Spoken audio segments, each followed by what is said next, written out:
Hello friend, आप सभी का स्वागत है आपके अपने यूट्यूब चैनल मैथ सॉल्यूशन में। मैं शिव कुमार आज बिहार बोर्ड 10th क्लास का ज्योमेट्री कोऑर्डिनेट ज्योमेट्री लेकर आया हूँ और यह टाइप 2 होगा। इसके पहले मैं टाइप 1 पहले ही अपलोड कर दिया हूँ। तो चलिए स्टार्ट करते हैं। देखिए, इसके पहले हम लोग पढ़े हुए थे एक्स अक्ष, वाई अक्ष और चारों चतुर्थांश पढ़ लिए थे। देखिए, यह एक्स है, एक्स डैश, वाई डैश। देखिए, यह एक्स अक्ष हुआ और यह वाई अक्ष। तो एक्स अक्ष और वाई अक्ष एक दूसरे को जहाँ पर कट करते हैं जिस बिंदु पे, उसको कहते हैं हम लोग मूल बिंदु। तो यह मूल बिंदु है, मूल बिंदु उसको कहते हैं।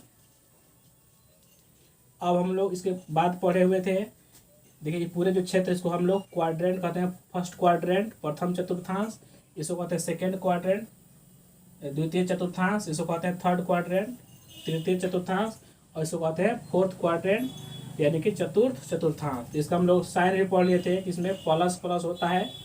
यह जो प्लस होता है वह यहाँ इसको दर्शाता है एक्स अक्ष को, और यह जो प्लस है वह वाई अक्ष को दर्शाता है। और देखिए इसमें जो होता है माइनस कॉमा प्लस होता है, और यह जो माइनस है वह एक्स अक्ष को दर्शाता है और प्लस जो है वाई अक्ष को दर्शाता है। देखिए इसका जो साइन था वह माइनस कॉमा माइनस था, और यह जो माइनस है वह एक्स अक्ष को दर्शाता है, और यह जो है यह वाई अक्ष को दर्शाता है। इसका जो साइन था वह था प्लस कॉमा माइनस। तो देखिए यह जो प्लस है वह एक्स अक्ष को दर्शाएगा और जो माइनस है वह वाई अक्ष को दर्शाएगा। तो किसी में भी देखिए चारों जो चतुर्थांश है, किसी में भी पहला जो चिन्ह है वह एक्स अक्ष के मान को दर्शाता है, एक्स अक्ष के मान को दर्शाता है। और जो दूसरा होता है, इसमें जाए किसी में भी जाए, और दूसरा जो होगा वह वाई अक्ष के मान को दर्शाता है। अब देखिए इसके बाद हम लोग क्वेश्चन पढ़ेंगे बिल्कुल इसी से संबंधित।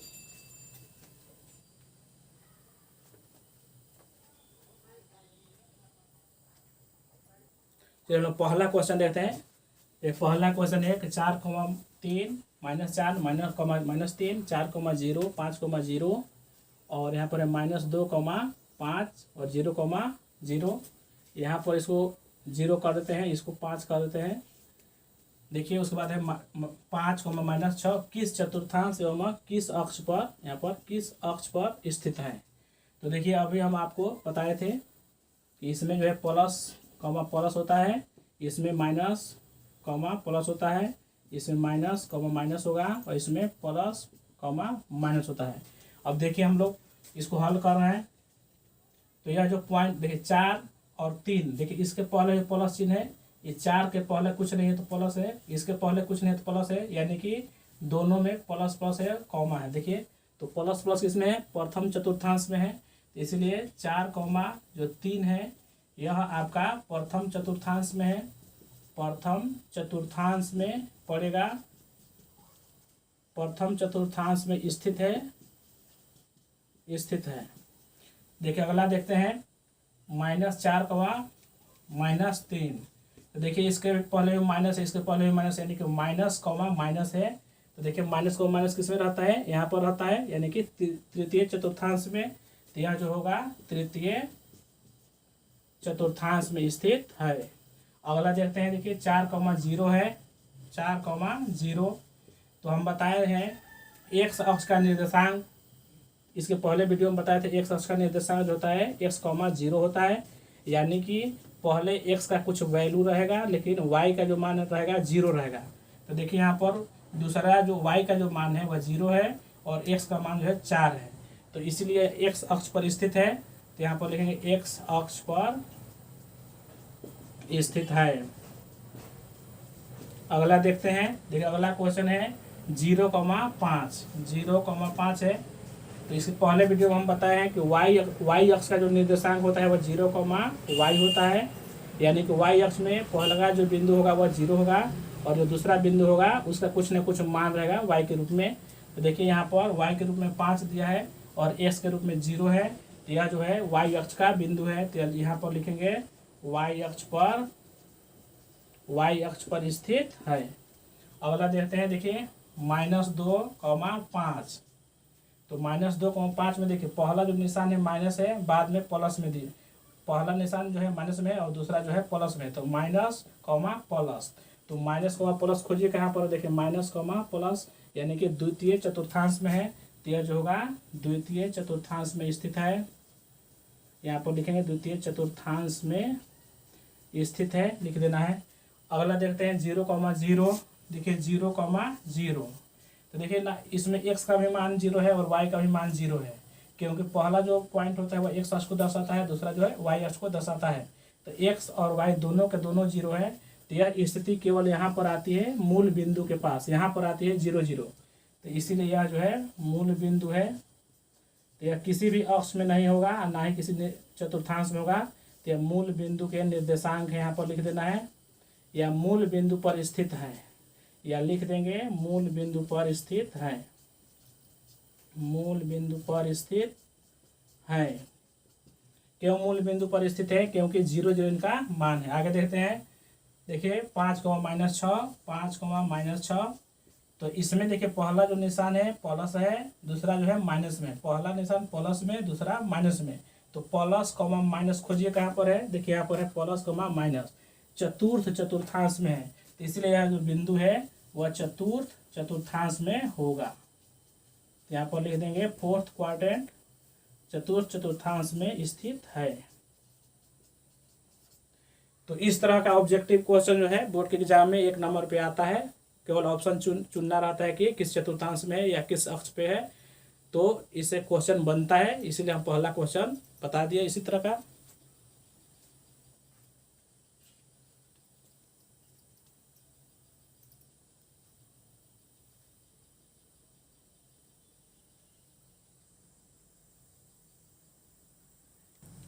अब हम लोग निर्देशांक समझेंगे कि डिफिनेशन निर्देशांक का होता क्या है। तो देखिए जैसे मान लिए या हम लोग वाई अक्ष इसको मान लिए, यह वाई अक्ष है और यह हो गया आपका एक्स अक्ष, इसका नाम हम एक्स एक्स डैश लिख लिए, यह वाई वाई डैश, और यह हुआ मूल बिंदु। यहाँ पर देखिए कोई बिंदु है P, और इस लाइन पे हम लोग क्या करेंगे, 0 से हम दाहिने साइड जाएंगे। तो पहले ही हम बताएं कि इधर 0 से दाहिने साइड जाने पर धनात्मक राशि होता है। तो यहाँ पर 1 होगा, ये 2 होगा, ये 3 होगा, या 4 होगा, और यहाँ पर 5 होगा। इसी तरह यह अनंत की ओर जाएगा, प्लस की ओर। और देखिए ऊपर की ओर भी जाएंगे तो मूल बिंदु से ऊपर भी जाने पर प्लस राशि मिलेगा, यानी धनात्मक राशि। तो केवल हम लोग प्लस साइन के साथ लिखेंगे, 1, 2, इस तरह 3, 4, 5, इस तरह 6, या ऊपर की ओर जाएगा और पूरे प्लस प्लस ही जाएंगे, यहाँ पर माइनस नहीं होगा। यानी कि हम कह सकते हैं कि 0 से दाहिने साइड केवल धनात्मक राशि, और यानी कि मूल बिंदु से दाहिने साइड धनात्मक राशि, और मूल बिंदु से ऊपर की ओर धनात्मक राशि। अब मूल बिंदु से हम नीचे की ओर जाएंगे तभी माइनस होगा।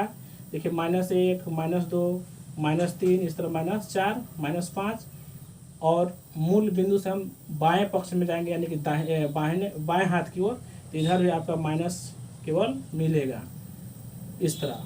अब देखिए तो यहाँ पर P एक बिंदु है, हमको इसका निर्देशांक पता करना है कि P का निर्देशांक है कितना। तो देखिए हम क्या करेंगे, इस P बिंदु से हम क्या करेंगे, 2 लंबवत रेखाएं खींचेंगे, 2 लंबवत रेखाएं खींच लेंगे। और एक जो रेखा होगा वह x अक्ष पे लंब होगा, और दूसरा जो रेखा होगा वह y अक्ष पे लंब होगा। एक बार फिर सुनिए, P बिंदु का निर्देशांक हमको ज्ञात करना है। तो इस बिंदु से हम क्या करेंगे, 2 रेखाएं खींचेंगे, वो भी लंबवत। पहला जो रेखा होगा वह x अक्ष पे लंब होगा, और दूसरा जो रेखा होगा वह y अक्ष पे लंब होगा। तो देखिए इसके सीधे सामने हम नीचे की ओर आएंगे, देखिए यहाँ पर लंब आ रहा है 3 के पास, और यह हुआ पहला रेखा। और इसी बिंदु से हम y अक्ष पे जाएंगे, तो इस तरह खींचेंगे, तो यह हुआ दूसरा रेखा। तो देखिए P जो है x अक्ष में किस पॉइंट से मिल रहा है, 3 से मिल रहा है, तो इसलिए यहाँ पर 3 लिखेंगे, कॉमा। और P जो है y अक्ष में किस से मिल रहा है, 4 से मिल रहा है, तो 3,4। यही जो 3,4 हुआ वह P का निर्देशांक हुआ। तो अगर निर्देशांक, इसको हम लोग निर्देशांक कहेंगे, P का निर्देशांक, P का निर्देशांक कहेंगे, या एक और नाम है P का नियामक कहेंगे इसको, और इंग्लिश में कहा जाए तो कोऑर्डिनेट ऑफ P, नियामक कहेंगे। तो अगर इसका डिफिनेशन देना हो तो क्या कहेंगे, देखिए किसी बिंदु का x अक्ष और y अक्ष के सापेक्ष, किसी भी बिंदु का x अक्ष और y अक्ष के सापेक्ष स्थिति को दर्शाना ही उसका निर्देशांक कहलाता है। तो P बिंदु का हमको निर्देशांक दिखाना था, तो इसलिए इस बिंदु से हम क्या कि एक लंबवत रेखा x अक्ष में खींचे, और इसी बिंदु से एक लंबवत रेखा y अक्ष में खींचे। x अक्ष से जहाँ वह मिलेगा वह x का मान होगा, और y से जहाँ मिलेगा वह y का मान होगा। यह जो 3 है यह एक्स अक्ष का मान है और यह जो 4 है वह वाई अक्ष का मान है। देखिए एक्स अक्ष के मान को इसी को हम लोग कहते हैं एक्स निर्देशांक, एक्स निर्देशांक, या इसका एक और नाम है, इसी को कहते हैं हम लोग भुज। यहाँ देखिए यह जो 4 है यह है वाई निर्देशांक, इसको कहते हैं वाई निर्देशांक, या इसी का नाम है कोटि। एक बार फिर समझिए एक्स निर्देशांक क्या है। देखिए एक्स का, यह एक्स का मान है 3, इसलिए इसको एक्स निर्देशांक कहते हैं, और इसका एक और नाम है भुज। और यह जो 4 है, यह 4 जो है देखिए वाई का मान है, इसलिए इसको वाई निर्देशांक कहते हैं, या इसका एक और नाम है कोटि।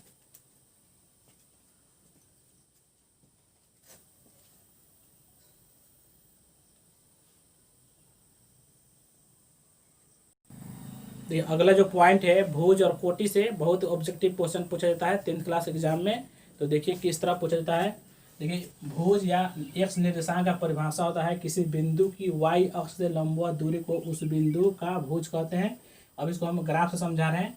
देखिए कोटि या वाई निर्देशांक का डेफिनेशन है किसी बिंदु की एक्स अक्ष से लंबवत दूरी को उस बिंदु का कोटि कहते हैं। अब समझिए, जैसे मान चलिए यह हुआ वाई अक्ष और यह हुआ एक्स अक्ष, यह हुआ आपका एक्स अक्ष और यह हुआ आपका वाई अक्ष। देखिए एक दूसरे के यहाँ पर मूल बिंदु पे काट दिए। अब यहाँ पर देखिए एक बिंदु है P, यह P बिंदु है, इसको, और यहाँ पर कोई 4 पॉइंट है, इसके पहले यहाँ पर 3 है, इसके पहले 2 है और यहाँ पर 1 है। इधर 5 होगा 6 होगा, इधर 5 होगा 6 होगा।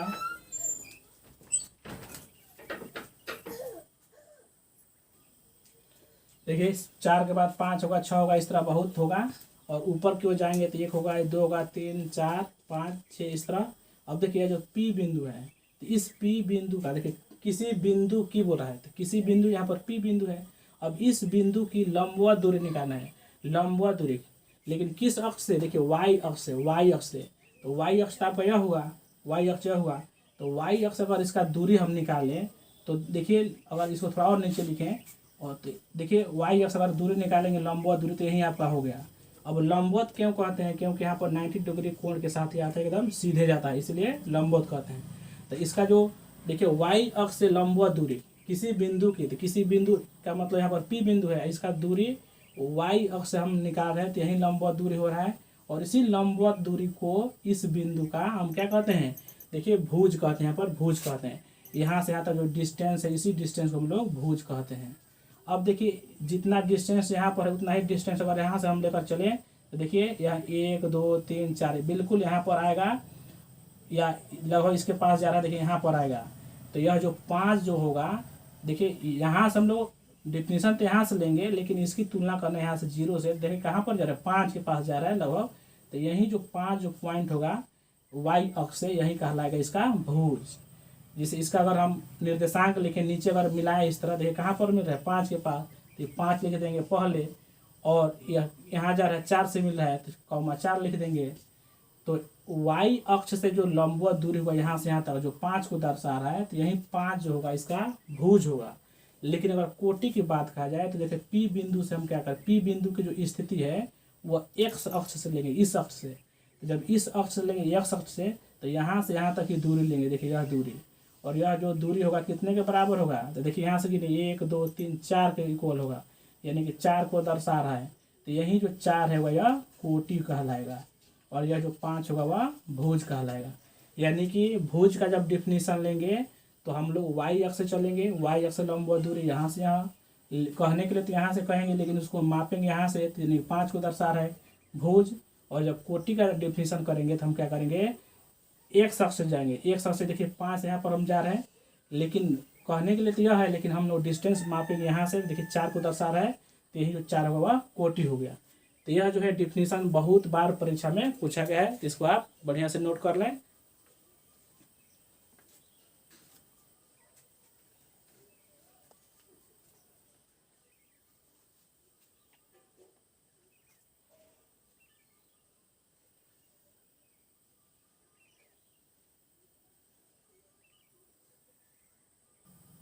चलिए हम लोग डिस्टेंस फार्मूला पढ़ते हैं, दूरी सूत्र। दूरी सूत्र से तो एग्जाम में 1-2 क्वेश्चन अनिवार्य रूप से बनता है, एकदम निश्चित रूप से हर साल देखने को मिलता है। तो चलिए देखते हैं दूरी सूत्र क्या है। देखिए एक बिंदु यहाँ पर मान चलिए यहाँ पर एक पॉइंट ए है और यहाँ पर एक पॉइंट बी है।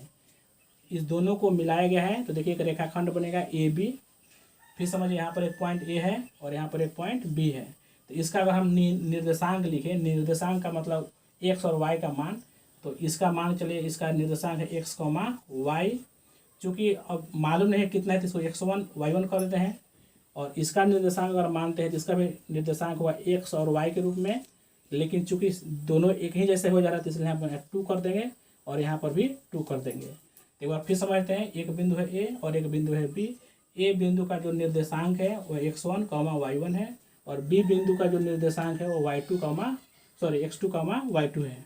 अब देखिए दूरी सूत्र का मतलब क्या है, ए बिंदु से हमको बी बिंदु तक की दूरी ज्ञात करना है। यहाँ यानी कि ए से लेकर बी तक का जो डिस्टेंस है, ये जो रेखाखंड है इसका लंबाई कितना है, डिस्टेंस कितना है।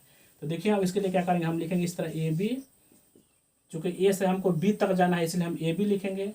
अगर हमको बी से लेकर ए तक आना होता तो हम इस तरह लिखते हैं। हालांकि दोनों का लंबाई सेम होगा, लेकिन अगर आप ए से बी तक जा रहे हैं तो ए बी लिखेंगे, और बी से अगर ए तक आ रहे हैं तो बी ए लिखेंगे। इस तरह लिखना है। अब देखिए फार्मूला क्या होगा, हम लिखेंगे सबसे पहले रूट अंडर लगा देंगे। अब देखिए हम कहाँ से जा रहे हैं, तो ए से जा रहे हैं कहाँ तक, बी तक। तो जहाँ तक जा रहे हैं पहले उसके पॉइंट को लेना है, यानी x2 तक जा रहे हैं, बी तक जा रहे हैं तो बी का पहला पॉइंट का x2 है तो x2 लिख देंगे, और इसमें से माइनस करेंगे पहला पॉइंट x1 का स्क्वायर कर देंगे ऊपर होल स्क्वायर।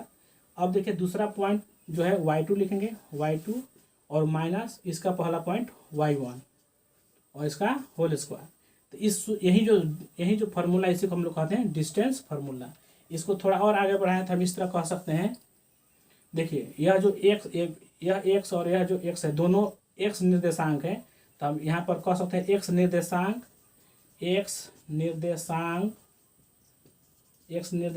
के अंतर का वर्ग। देखिए x2 माइनस x1 का मतलब क्या हुआ, x निर्देशांकों का अंतर हुआ, और ऊपर 2 है यानी कि x निर्देशांक के अंतर का वर्ग।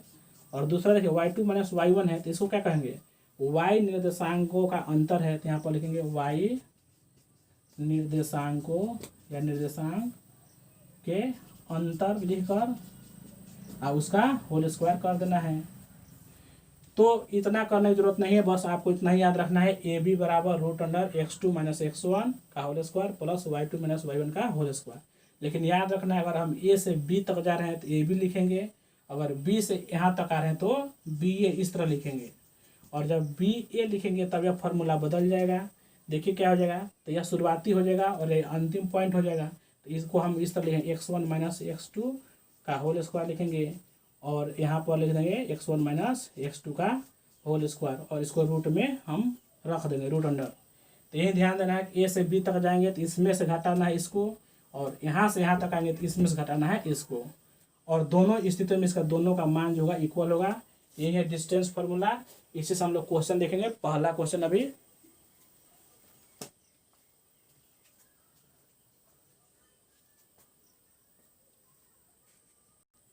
तो चलिए हम लोग डिस्टेंस फार्मूला से पहला क्वेश्चन देखते हैं। देखिए बिंदुओं 2, 3 और 4, a के बीच की दूरी निकाल लें। देखिए यह x का मान है या y का मान है, यह भी x का मान है या y का मान है। तो इसको हम लोग x1 मानेंगे, इसको y1 मानेंगे, देखिए इसको x2 मानेंगे और इसको y2 मानेंगे। तो अगर यह जो क्वेश्चन है अगर यह ऑब्जेक्टिव के रूप में दिया जाए, 4 ऑप्शन अगर दिया रहा है तो इसको हम कैसे बनाएंगे। देखिए अगर ऑब्जेक्टिव रूप में इसको बनाना हो तो क्या करेंगे, हम x2 में से इसको घटाएंगे, यानी कि 4 में से अगर 2 घटाएंगे तो केवल 2 होगा, उसका वर्ग कर देंगे। और देखिए इसमें से y2 में से y1 घटा देंगे, तो 1 में से अगर हम 3 घटाएंगे तो आएगा आपका -2। 1 में से अगर 3 घटेगा तो -2 आएगा, और उसका वर्ग कर देंगे और दोनों का रूट ले लेंगे। तो देखिए क्या हो जाएगा, 2 दूना 4 हो जाएगा, और माइनस माइनस ये भी प्लस हो जाएगा स्क्वायर करने पे, तो हो जाएगा आपका रूट अंडर 8। और इसको हम लिख सकते हैं 4 गुने 2 लिख सकते हैं, और 4 का वर्गमूल जो है 2 निकल जाएगा और रूट में 2 रहेगा।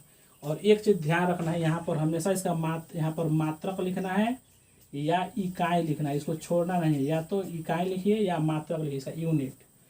तो इसका हो गया। ऑब्जेक्टिव के रूप में बनाए तो आपको इतना ही मात्र करना है कि x2 में से x1 घटाइए, उसका वर्ग कीजिए, y2 में से y1 घटाइए, उसका वर्ग कीजिए, उसका वर्गमूल निकाल लीजिए, आंसर हो गया 2√2। यह हो गया ऑब्जेक्टिव रूप में। अगर इसी क्वेश्चन को अगर सब्जेक्टिव रूप में या लिखने के रूप में 2 नंबर के रूप में तो कैसे उसको हम हल करेंगे उसको भी देखते हैं।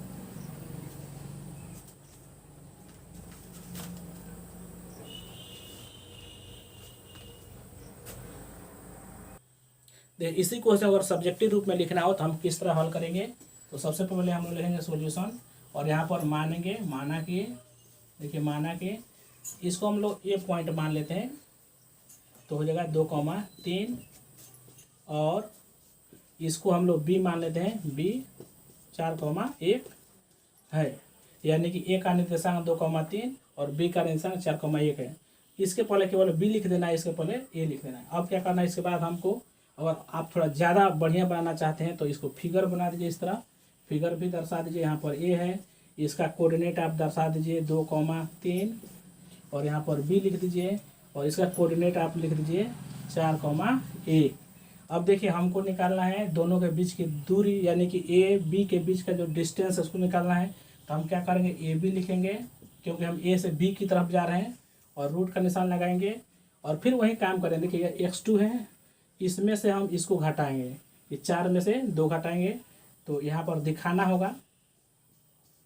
और यहाँ पर देखिए y2 है, इसमें से आपको यह घटाना होगा 1 - 3 हो जाएगा। अब देखिए 4 में से 2 घटेगा तो 2 होगा, 2 का स्क्वायर और 1 में से 3 घटेगा तो -2 होगा, इसका स्क्वायर और 2 का स्क्वायर 4 होगा, इसका भी 4 होगा और इसका हो जाएगा जोड़ने पे 8 और 8 को हम लिख सकते हैं 4 × 2 और देखिए यहाँ पर थोड़ा लिख देते हैं और 4 का वर्गमूल हम लिख देंगे 2 और 2 का वर्गमूल तो निकलेगा नहीं इसलिए वो रूट में ही रहेगा। अब इसके बाद यहाँ पर क्या लिखना है, हमको मात्रक लिखना है या इकाई लिखना है। तो देखिए इससे भी आंसर उतना ही है, लेकिन यह थोड़ा सा सब्जेक्टिव रूप था इसलिए इसको हम लोग विस्तार से दिखाएंगे और ऑब्जेक्टिव में आएगा तो डायरेक्ट उस सूत्र पर रह के हल कर देंगे।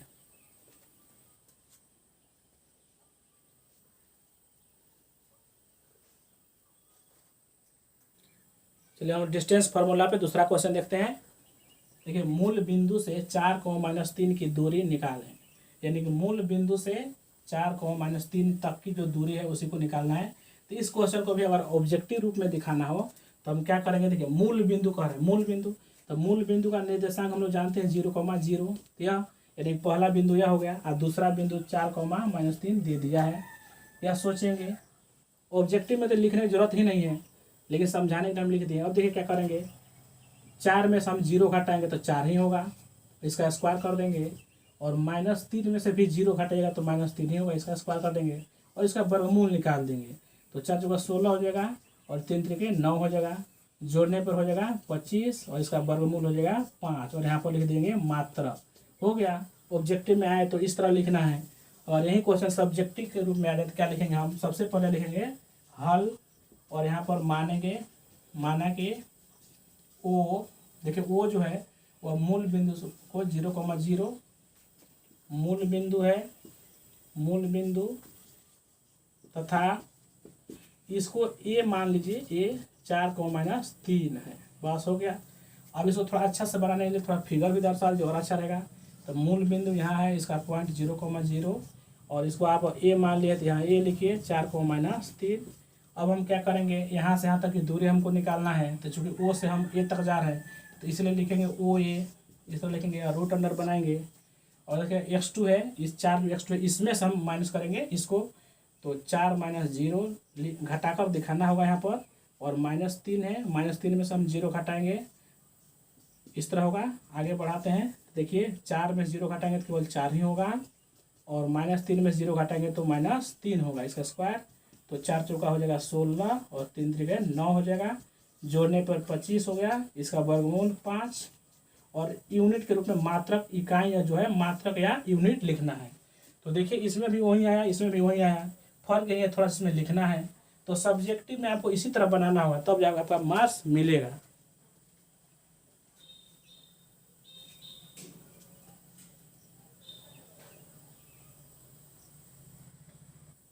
तो यह कोऑर्डिनेट ज्योमेट्री का दूसरा क्लास है, इसके बाद और भी क्लास बहुत से आएंगे और इसके बाद जो क्लास आएगा उसमें केवल क्वेश्चन बताया जाएगा डिस्टेंस फार्मूला से संबंधित। तो यदि मेरा वीडियो आपको अच्छा लगा है, पसंद आया है तो वीडियो को सबसे पहले लाइक कीजिए, अपने दोस्तों से शेयर कीजिए, कमेंट कीजिए और चैनल को सब्सक्राइब अवश्य कीजिए। चलिए मिलते हैं नेक्स्ट क्लास में।